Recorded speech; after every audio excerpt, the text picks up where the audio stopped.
Hi everyone, this is Mina here, and the purpose of this live is that I want to talk about my Christmas wish for the sports journalists in Guyana. And the reason for me wanting to express my views on this subject matter is my experience with the recent concluded National Sports Championship. So, my Christmas wish for the sports journalists here in Guyana is there are three things. The first thing is that I think that they need Benadryl for their they seem to have a allergy. They seem to have an allergy for publishing Indo-Guyanese names and faces. They seem to have an allergy. So I'd request some Benadryl for them. Secondly, I'll request that they get some computers, because it seems that they can't make changes to names when they have them wrong.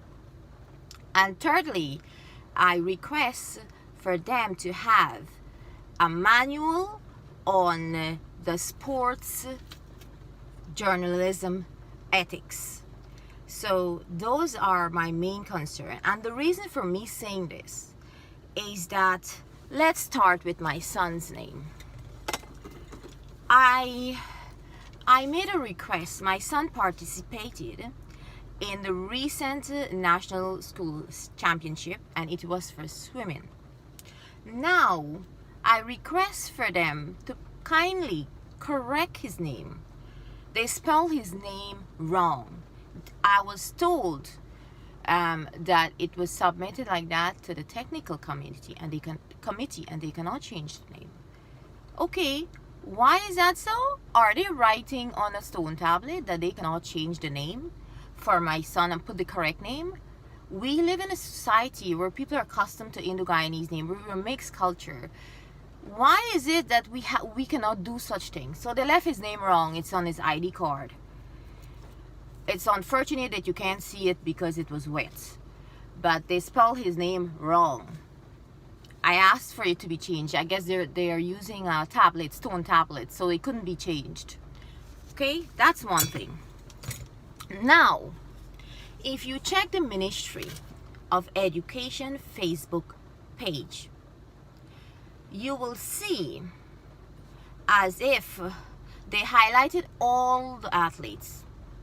But you know what? They didn't highlight my son at all. When people do sports and they've accomplished something, they want to be highlighted, they want to be recognized. And to be fair, when you're doing sport journalism, you have to do it fairly across the board. Let me say this. You have to be fair and report unbiased.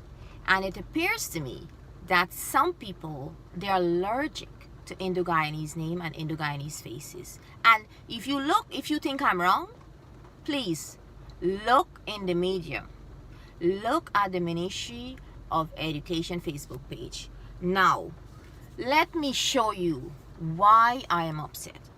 My son is a champion for the boys under 16 swimming. He got first for all his races. He got 3 medals. He swam 3 races and he got 3 firsts. He got first for all his races. But not once in the media they have ever mentioned his name. I've seen them take pictures out. They have whatever, but nothing. There's no name for him. There is no picture, nothing. But they put every other sports people. Okay, look here, 3 medals. This is just concluded. This was just done at the National Aquatic Center about a week or a few days ago. So he's a national champion for boys for under 16. He tied with another guy. Okay, they interviewed the other guy, but they didn't interview him or put a picture up. Okay, and I want to show you the reason I'm upset. It's not the first time. Look here. He was champion boy before the pandemic. They did not put anything. They did not put anything in the news about him. Here it is, proof. So my thing is that, are they allergic to Indo-Guyanese faces or Indo-Guyanese names? That they can't change it when there's a mistake? That they can't publish their name, name and pictures like they do for all the other athletes? You understand me? And people don't seem to understand the ethics about sport journalism. They don't understand that they ought to be ethical. Now, those are some of the things I want to say. But sport journalists, okay, they need an entire course or manual or to revisit or to learn or renew themselves. Because let me read this for them. Sport journalists have an ethical obligation to provide citizens and consumers with fair and balanced reporting. They have to highlight students' achievements across the board. Don't highlight some students and leave some.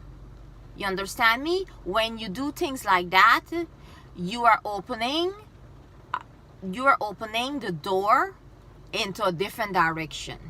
And I don't have to read it or spell it out for you. You just go to the Ministry of Education Facebook page and you will see all the evidence there that there was not one mention of my son as a champion, his name or anything like that. And if we allow this to go on, this is how systematic corruption happens in sport. There is systematic corruption all over, in politics, education, research, everything. So if we continue like this, we're going to have systematic corruption in sports. Because when you look at it, in a democracy, you are supposed to have highlighted, especially the minority of the race that does the least sports, you're supposed to highlight everybody. But no. And because of this, there is going to be a lack of credibility in journalism. And it must be fair to the athlete who has worked hard, their parent, their coaches, and everybody who made a sacrifice for them to succeed in their athletic endeavors. They must be treated with respect. We continue to treat our athletes like trash in this country. Let me give you a good example. Yesterday was the last day for the National Schools Championship at the Lenora Track and Field Stadium. Now, I took my kid out to get some food, and we were late because there is no schedule. They give you no schedule as when they're doing what. So now a call came and say, okay, they'll be giving out gold medals. Now I wanted to, it's a bit long distance to reach in time. I asked the guy at the entrance, I said, can I drive in my son and I'll drive it back? He's like, no. And he was very harsh, but I didn't want to argue with anybody then. Anyway, I followed the rules and my son walked in. I backed out. But do you know what happened? People of a different set of skin color on motorcycles in a gang were allowed to ride in and park. But me, like this, my skin, I don't know if it's my skin color or what. You understand me? I was not allowed to even drop my son in the compound. So he's gonna reach whatever faster. That said and done, I don't know, you judge for yourself, but let's be fair. Discrimination, racism, whether it's systematic, whatever, it's all over the place. Okay? But what I'm not going to stand up is to see our critical areas such as sports and education be infiltrated with people who are either bad-minded, they don't know the purpose, or they don't love the job, or they either bad-minded, or they don't simply they simply want to discriminate. And like I said, my wish for them this Christmas, for the people in the pipeline of sports journalism and in the Ministry of Education, social media managers, and whoever are responsible, let them get a manual on journalism, sports journalism ethics.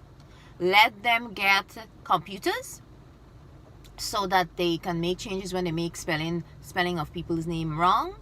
You understand me? And let them get best on Benadryl, so that if they have allergies to Indo-Guyanese, showing Indo-Guyanese in sports and publishing their names, let them get some Benadryl for that.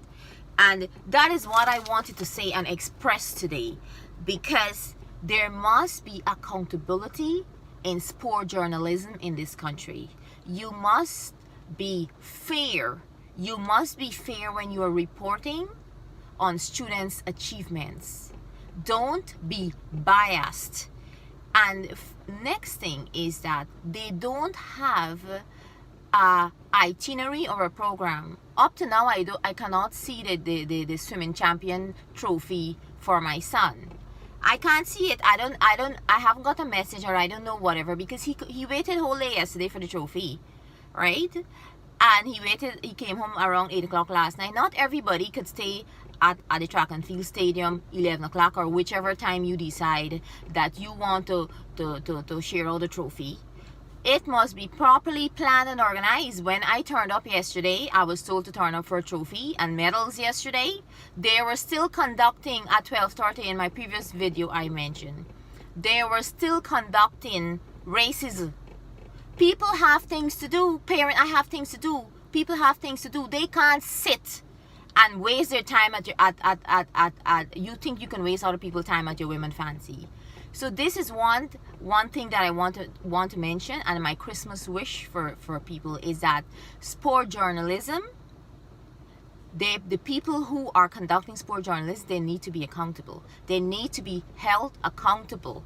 Students, when they're highlighting students' achievement, do it across the board. Do it across the board. Don't be biased. Don't discriminate. This is a democratic society. And that is what I wanted to talk about today. And if you want to see the proof, go to the Ministry of Education Facebook page, and you will see that not my son's name nor his picture is up there for being swimming. And you guys know that swimming is such a critical sport. He won all his gold medals, all his races. Swimming is such a critical sport in this country. And you know what? The three hardest thing: backstroke, breaststroke, and butterfly. The evidence is on my YouTube channel.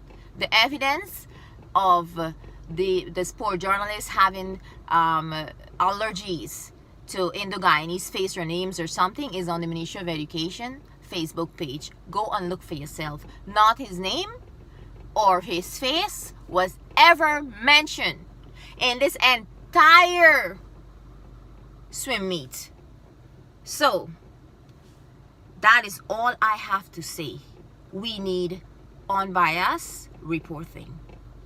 Thank you very much. And I do hope that Santa give the sport journalists in this country a manual on sport ethics, computers so that they could change athlete's name when they have it spelled wrong, and some Benadryl if they're if Indo-Guyanese name if they're allergic to Indo-Guyanese names and face in sports. Thank you very much, everyone.